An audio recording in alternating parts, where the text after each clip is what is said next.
to not be a disgrace. By Krishna's mercy. Tavdeva prasadachya bhratushcha jayatamvar, kritam na pratikuryadhyah purushanam saddushkah. Quote, O best among the glorious ones, all of this has been achieved by me, through the divine grace of you and your brother. One who does not repay the favors offered to him certainly is considered a disgrace among men. Sugriva speaking to Lord Rama. Valmiki Ramayana, Kishkindha Kand, 38:26. Do you ever feel that the praise offered to the spiritual guide falls on the excessive side? This is within the devotional culture, bhakti yoga. The practice is not new. You will find references to worship of the guru, who is like a diva, in the oldest of scriptural texts. If we want to attempt to apply a date of inception, the spiritual master is often referred to as Guru Deva, after all. There are so many songs glorifying him. The guru is like the one who lifted me out of the darkness. Without the guru, I would be nothing. These are some sentiments you will find common to those who have been blessed. At least that is how they feel. It is like they have received Deva Prasada or divine grace. The guru has been merciful to them. The disciple, whether formally recognized through a fire initiation ceremony or informally aligned through following in spirit, feels the need to regularly offer honor and worship. Even in the case of making a formal offering of food, water, or flowers before the deity on the altar, they will usually offer to the guru first. The idea is that everything then travels up the chain. The guru has their own guru. It is like this significant link of teachers.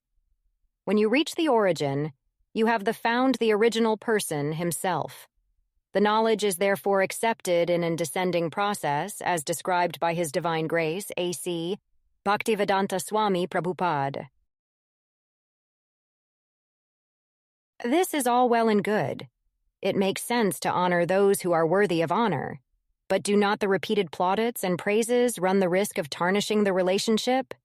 You see all these high-profile figures who then fall down due to scandal.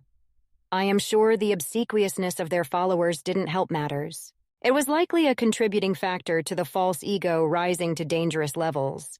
If people align out of institutional pressure in a desire to get along in a specific society, or in a generally blind way, does that not do more harm than good? Shouldn't there be a healthy balance to the proceedings? Why does the disciple feel the need to show gratitude at such a magnitude? The scales are uneven, it appears. The simple and honest answer is memory. That memory is a contributing factor to intelligence. The intelligent person remembers from where they came. They are fully aware of the before and after situations. It is like witnessing a transformation through a beautifully presented story, wherein that narrative remains in your mind every day afterwards. This is because the narrative is about you. Consider the following situation. You have a nephew who has fallen on hard times. You almost predicted it, based on the prior indications. You saw that the addiction to drugs and alcohol was taking its toll. Relationships ruined, the inability to hold down a job, the regrettable fall into corruption and deceit, applied even against well-wishers like parents and grandparents, turning them into victims of criminal schemes. This nephew of yours eventually landed in prison. No one wants anything to do with them after that. You decide that one last attempt is worth it. When your nephew gets out of prison, you will take them in. It is not easy. There is the risk that your own family will be negatively influenced. At the same time, you feel that by living in a positive environment, with hope, affection, and faith, your nephew can turn things around. Fast forward many years, your nephew is now thriving in life. This is in comparison to where they previously were. They have a job, they have a family, they are not on the wrong side of the law, They are even in a position to help others. This nephew cannot stop thanking you. They appreciate you every single day. They never want you to forget, how much they remember the good grace you showed them.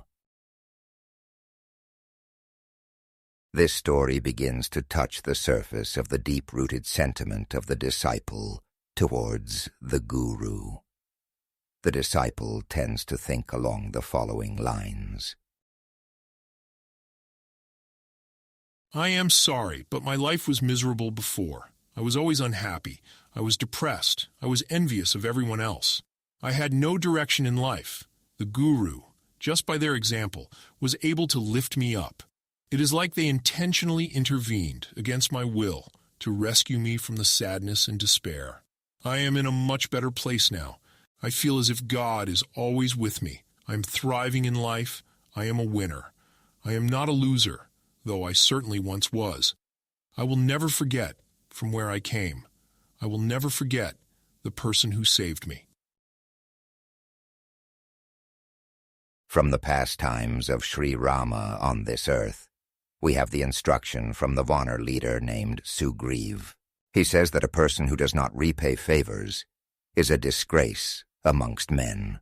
Dushaka. Based on the context, this disgrace of a man can also be considered a miser. They were directly helped. In Sugriva's case, it was Rama and his younger brother Lakshman turning the exiled Sugriva into a king. Sugriva returned to his rightful position.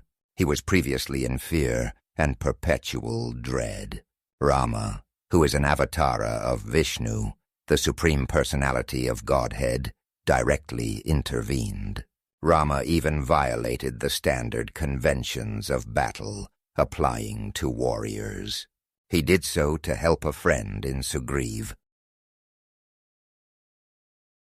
Samoham sarvabhuteshu, na me dveshyo asti na priya, ye bhajanti tu mam bhaktya, maite teshu chapya aham. Quote, I envy no one, nor am I partial to anyone. I am equal to all. But whoever renders service unto me in devotion is a friend, is in me, and I am also a friend to him. Lord Krishna, Bhagavad-gita 9:29. If the Guru is genuine, if they really helped me, then I will feel eternally indebted to them. The steady flow of kind words and praises offered in return will not go to their head, since they understand the link to the Supreme Lord. As described by Sita Devi, the same Sri Rama is always wishing well to all living entities. It is because of his grace that someone came to lift me out of the darkness and into the light.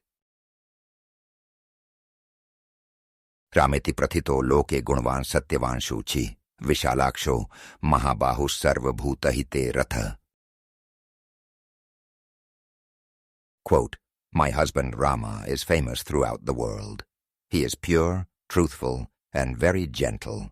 He is mighty armed, has wide eyes, and is always busy working for the welfare of all living beings. Sarvbhut hiti ratha. Sita Devi speaking to Ravan, Valmiki Ramayana, Kand, 47:11. In closing, with controlled life commanding, now proudly standing, but always to remember where, prior to knowledge aware, sad, depressed, and in lonely state, but Guru setting me straight, such that almost lifting by force, to honor him now, of course.